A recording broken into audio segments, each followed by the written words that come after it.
All right, good afternoon. Today we will be joined virtually by our guests from the World Food Program and the Food and Agricultural Organization. That will be Ross Smith, the Director of Emergencies and Preparedness.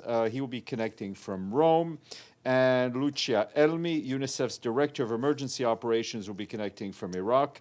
And Maxwell excuse me, this is why I need my glasses, Siben-Sana, FAO's Office of Emergency Resilience Deputy Director, will also be connecting from Rome. They will be here to brief you on the just released Integrated Food Security Phase Classification System report on South Sudan. Tomorrow, you'll have a busy day. A few briefings on the ongoing review conference of the parties of the Treaty on Non-Proliferation of Nuclear Weapons, otherwise known as the NPT. At 11 a.m., you'll have a briefing by Robert Floyd, who is the Executive Director of the Comprehensive Nuclear Test Ban Treaty Organization, CTBTO. Then at 2 p.m., you will have a briefing by Rafael Grossi, the Director General of the International Atomic Energy Agency, and I will be sandwiched in between those two gentlemen at noon. Also want to flag to you a neat little tool our friends at the UN Trade and Development, or UNCTAD, have just released. It's an online dashboard to track shipping, food and energy prices, as well as financial markets related to the ongoing restrictions in the Strait of Hormuz. It's a handy reference device for you. For instance, today the dashboard says that ship transits related to the Strait of Hormuz have decreased by 95.3% since 28th February, while commodity food prices has risen by 6%, and crude oil prices for Europe have risen by 53% since then. We'll email it to you, but you can find it at unctad.org/strait-hormuz-dashboard. A lot of dashes, but it is worth looking at. Staying in that area, the Secretary General's personal envoy for the Middle East crisis and its consequences, Jean Arnault, is consulting with senior UN officials following his visits to Iran, Saudi Arabia, Oman, and Egypt. He also participated in the annual Antalya Diplomatic Conference in Türkiye. The personal envoy will continue to engage relevant member states at headquarters and in capitals as he works to support efforts aimed at helping the warring parties reach a comprehensive settlement. During his visits to regional capitals, Mr. Arnault received first-hand briefings and personally witnessed the impact of the 5-week armed escalation on civilians and civilian infrastructure across the region following the U.S.-Israel attacks on Iran on February 28th and the subsequent Iranian attacks in the region. The personal envoy remains available to support all efforts to assist the warring parties in moving towards a comprehensive settlement, including the initiative currently pursued by the government of Pakistan in cooperations with the governments of Egypt, Saudi Arabia, and Türkiye. Back here, Khaled Kyari, the Assistant Secretary General for Peace Building and Political Affairs, briefed the Security Council on the Middle East. And he said that away from the spotlight, the situation in Gaza and the West Bank, including East Jerusalem, is steadily worsening. He said the population in Gaza faces ongoing deadly strikes and dire humanitarian conditions, while in the West Bank, violence, including rampant settler violence, displacement, and accelerating settlement activities, are threatening entire Palestinian communities and further eroding the prospects for a political process that will resolve the conflict on the basis of a two-state solution. And I can tell you that of particular concern for us in the West Bank are reports we're getting from our humanitarian colleagues that Israeli forces carried out an 18-hour operation in and around the Kalandia camp yesterday, that is in Jerusalem Governorate. The operation involved large-scale searches, detentions, and movement restrictions, resulting in injuries, property damage, and temporary displacement of Palestinians. They also closed existing roadblocks and earth mounds in nearby areas, leading to the temporary closure of schools and clinics, while access of ambulances was hindered. This operation is part of a pattern which has resulted in casualties, in displacement, in damage to civilian property, and access restrictions, particularly in refugee camps. OCHA reiterates that civilians must be protected and that access for medical services must be ensured. Meanwhile, our OCHA colleague tells us that between the 20th of April and last Sunday, the World Health Organization and its partners supported the medical evacuation of 104 patients and over 160 of their companions through the Rafah crossing. During the same period, health partners provided sexual and reproductive health services to nearly 16,000 women and girls, and in more than 20 health facilities across all governorates in Gaza, despite the ongoing security access constraints. Since the declaration of a ceasefire in October, humanitarian partners have supported 92 health service points, but as of Saturday, 296 of 683 health service points in Gaza are functioning and only 23 are fully operational. These include hospitals, field hospitals, and primary health care centers. On education, our partners report that between 20th of April and last Sunday, they distributed nearly 200 kits to support schooling, child recreation, and early childhood, benefiting over 13,000 girls and boys. Education partners have also set up weather-resistant tents, contributing to the scale-up in six learning spaces. We can do more, but this requires more crossings into Gaza to be open and to operate consistently. We also need the lifting of Israeli restrictions on critical humanitarian items and effective safeguards for our aid workers. Turning to Lebanon, Janine Hennis-Plaschert, the Special Coordinator for Lebanon, is continuing her visit to Israel, where she held separate meetings today. She held separate meetings with Israeli Defense Minister Israel Katz and the Foreign Minister Gideon Sa'ar. During these meetings, she underscored the need to find solutions that end recurring cycles of violence and pave the way towards lasting stability. She also discussed with Israeli officials the importance of consolidating the cessation of hostilities and advancing the stability along the Blue Line and beyond. On the humanitarian front, the World Health Organization tells us that 6 hospitals and 46 primary health care centers remain closed nationwide in Lebanon, with 149 attacks on health care centers reported. Many people in Lebanon remain displaced. As of yesterday, nearly 115,000 people are still staying in collective shelters, while many continue to be on the move. Warnings against moving in designated areas continue to prevent people from returning to their communities in parts of southern Lebanon. We and our partners are delivering assistance where we can. Around 130 humanitarian partners are providing cash, shelter support, healthcare, clean water, and other support in coordination with the authorities. Despite reported repairs to key roads and bridges by the Lebanese armed forces since April 17th, access restrictions continue to limit people's ability to return home, and also has an impact on our ability to operate our humanitarian operations. Moving next door to Syria, our colleagues at the Human Rights Office have concluded a 5-day visit to Al-Hasakeh in northeast Syria. They heard firsthand accounts of serious past and ongoing human rights violations, including reports of killings, enforced disappearances, and arbitrary detention. Our colleagues met families searching for loved ones, women, men, and children who disappeared while in detention, including by the Syrian Democratic Forces and international coalition forces. We reiterate that justice for victims must advance and accountability must apply to all parties that have committed serious human rights violations in Syria. Our human rights colleagues also note that in southern Syria, reports of increased detention and movement restrictions is placing civilians at risk. Reported plans to expand Israeli settlements in the occupied Syrian Golan must stop. Turning to Somalia, where Tom Fletcher arrived yesterday to begin a week-long visit to refocus global attention on the deteriorating humanitarian situation in that country. Today in Mogadishu, he visited the Fainus Nutrition and Health Center, where malnourished children from dozens of displacement sites are receiving life-saving treatment, and spoke with caregivers and the partners operating there. There's more than 1.8 million children under 5 who are currently acutely malnourished in Somalia. And Mr. Fletcher also today met with the president of the Federal Republic of Somalia, Hassan Sheikh Mohamud. They discussed the recurring severe climate shocks and the strong partnership between the UN and the government. Our humanitarian colleagues tell us that Somalia is facing climate shocks, conflict, prolonged displacement, and economic pressures exacerbated by price hikes linked to the ongoing closure of the Strait of Hormuz. Fuel prices have more than doubled, driving up transport costs and the price of basic goods.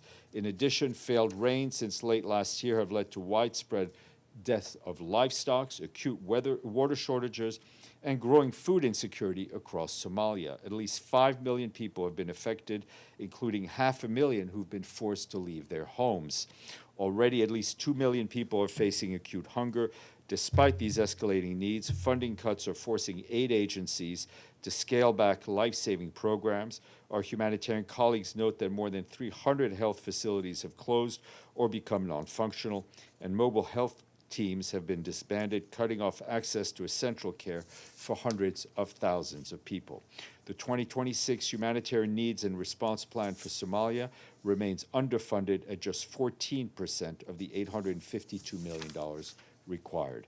And in Sudan, I can tell you that we are alarmed by the drone attacks that continue to put civilians' life at risk, particularly in Darfur.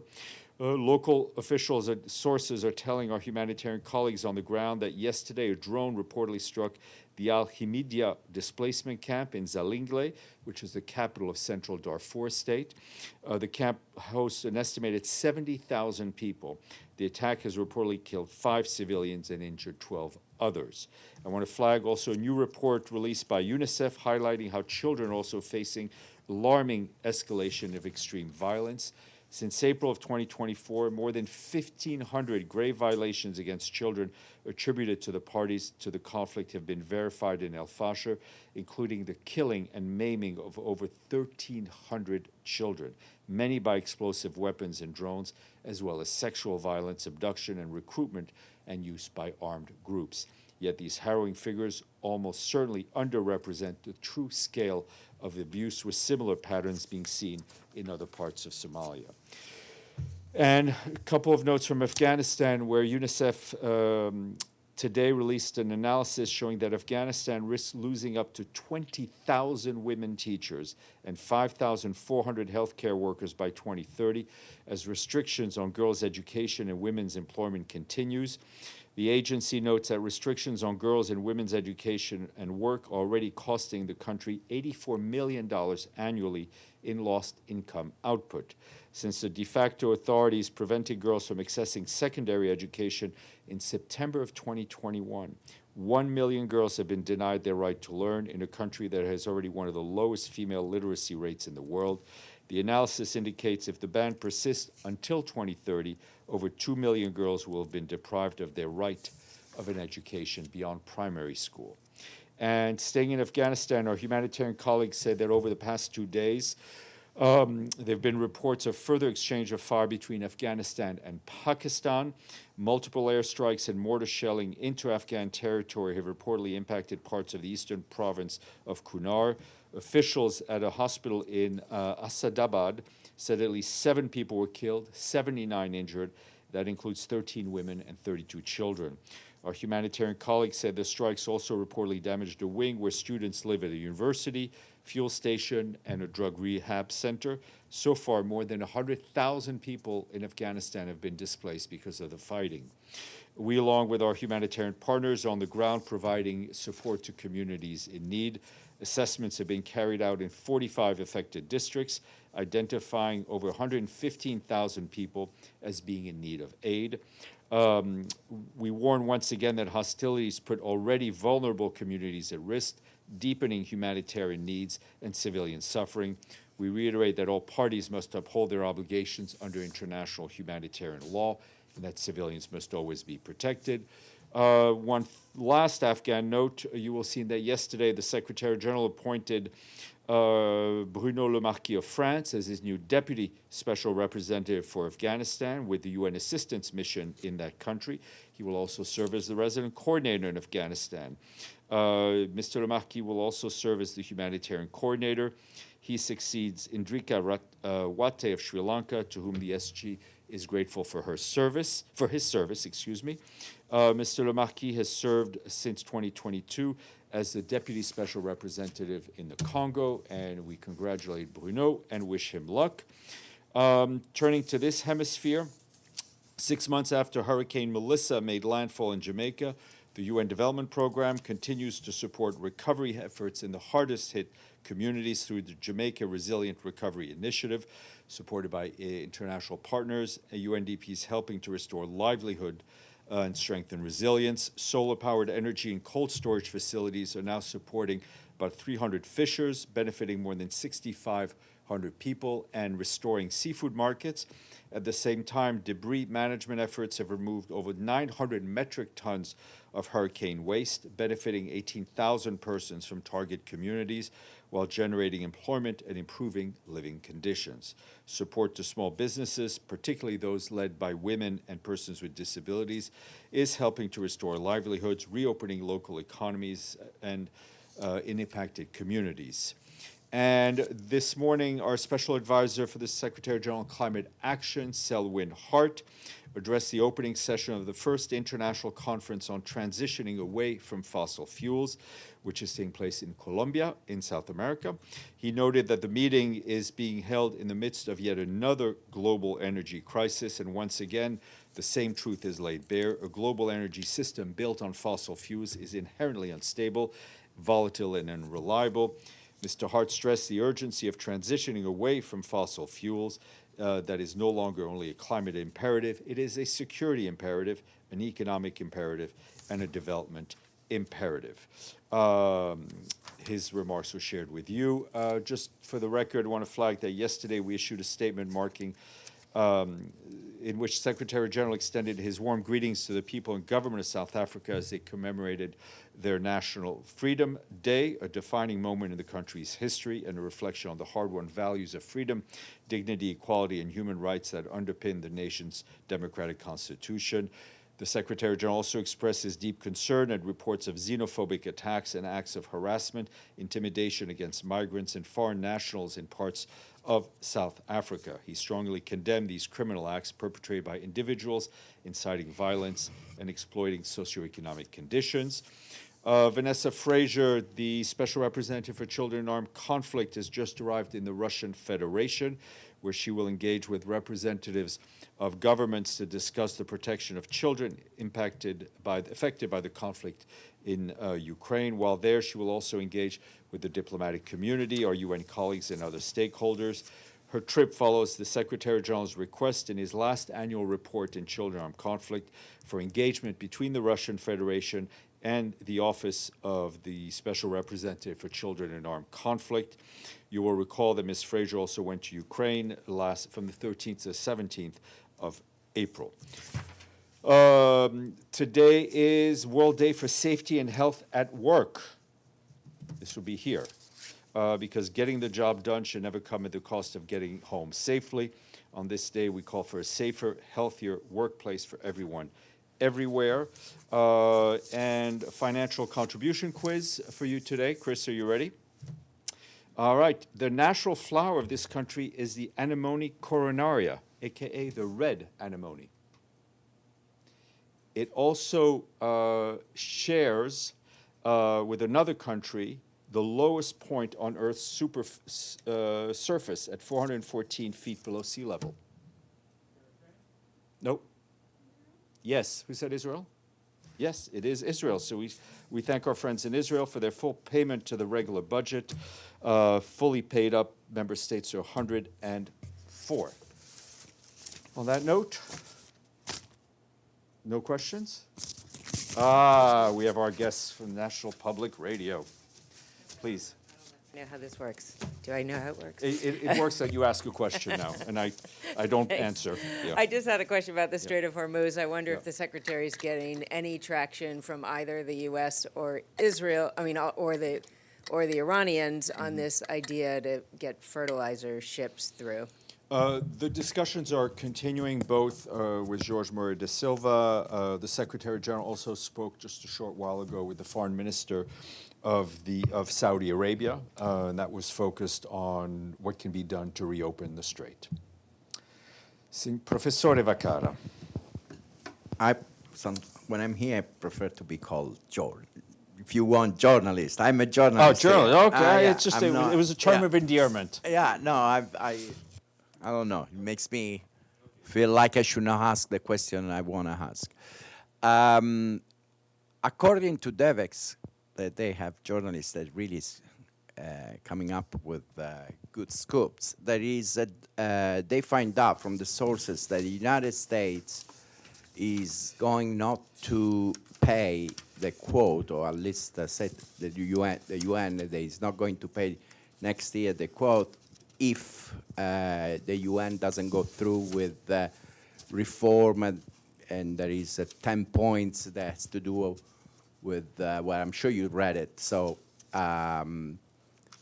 just any reaction to this, that the US is asking the UN to go ahead with more reforms, and if it doesn't, they will not provide the support, financial support? Let's make a couple of things clear. Assess contributions by the United States and every other member state of this organization is a treaty obligation. That being said, the Secretary General, as you know, has been leading a pretty heavy reform of this organization in various processes. That reform also involves member states. It involves decisions that member states must take if we want to have a UN that is more effective, that uses its resources in the best way possible. And I can tell you, for his part, the Secretary General is doing everything he can in that direction. Abdelhamid, and then Ephraim. Thank you, Stéphane. I noticed yesterday in that high-level meeting on the safety of navigation, the Secretary General did the briefing. He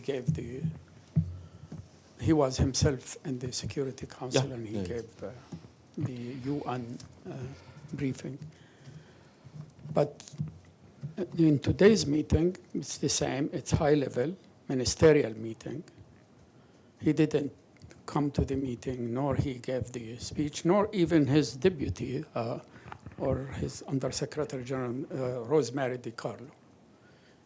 And again, he asked Khalid Khiari, which is, in my opinion, it's a lower representation. Why is that? Well, listen, first of all, physically, the Secretary General cannot attend every Security Council meeting. All of them are important. He tends to attend the signature events of each presidency.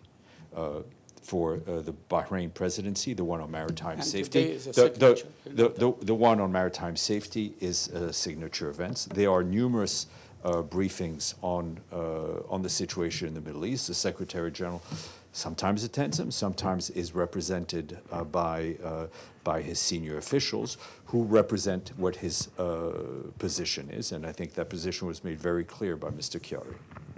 On my second question on Mali, do you share the news that, or do you have any information about the failed coup and what's happening in that country? Well, I mean, we're obviously, as you saw, we issued a statement over the weekend. We're very concerned in following the situation on the ground very closely, which is evolving, so to speak. Mali is a country that is already suffering from tremendous humanitarian challenges, and the United Nations remains present on the ground. Ephraim, then Islam. Thank you, Steph. A couple on Lebanon, please. You said that the destruction of bridges and the continuing also of hostilities have impacted the ability of your people on the ground to conduct operations. Mm-hmm. Can you give us just a little bit more detail? What are you being able to do, especially in the south beyond the destroyed bridges? And what is it you're not being able to do? Well, obviously, a number of the roads are impassable. They've been destroyed, or we're not able to get the security clearance from deconfliction that we want. In the south, within the so-called buffer zone, our peacekeeping colleagues are doing whatever they can to deliver some humanitarian aid. As you know, all of that demands a deconfliction, which sometimes is successful, which is sometimes denied, and sometimes it is we are given a green light, and we still face challenges. Okay. I have a question on the number of homes that have been destroyed in the south, because it's a continuous story online as well. Each time we open X or whatever, we see another home being destroyed and people talking about their homes being destroyed. The official number, we see it last week, we saw it stands at 50,000. Of course, the reality is much more. I wonder if the Secretary General has any comment on this particular topic. What do you say to the people? This is 50,000 families losing homes in 1 month. It is, for those of us who haven't gone through the trauma of having their home destroyed, I think it is hard to imagine. So I think there is first a solidarity, but that solidarity is not only, I would say, an emotional one, it is one that where the UN system is present to try to alleviate the immediate suffering through humanitarian aid, and also for the UN system to be there as people will start to reconstruct their lives. But what we need in order for this reconstruction to be sustainable is an end to the conflict, Yes, and is a sustainable end to the conflict. Yes, and sorry, one last one. You also made a statement that the number of attacks on healthcare workers, ambulances, hospitals, now has risen to 149. It's difficult to sit in this room and listen to these statements without, it's very, I ran out of ways, sorry, to ask this question, but you've been standing here for so many years. Have you ever had to make a statement about a war zone where healthcare workers are targeted in this intense, continuous, non-stop way? And what does that say about where we are right now in the world? Thank you. Well,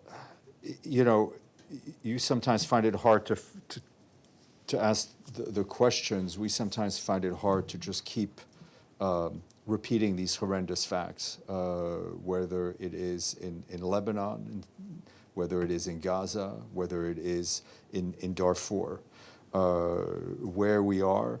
I will let you do the analysis, but what kind of a world are we in if healthcare workers are apparently targeted as they try to help other people? Islam. Thank you, Stéphane. This is not exactly your area, maybe, but I just would like to ask if you would have any comment on UAE leaving the OPEC and what may implicate for the region energy strategy. I will leave it to others who know more about the oil markets and who know more about OPEC to comment. It's not my organization, so I will leave it for them to comment. We'll go online. Iftikhar? Thank you, Steph. On Afghanistan, while the UN is helping affectees of the conflict between Pakistan and Afghanistan, is it also involved on the political track to bring a conflict, this conflict to an end, which Pakistan says stems from Afghanistan, the Taliban allowing terrorist group to indulge in cross-border attacks? I mean, Iftikhar, all I can say is that we, of course, stand ready to be of assistance to try to end the ongoing fighting, which, as I've mentioned, is causing tremendous suffering along the border. All right. On that note, I will ask our guests to be put on the screen.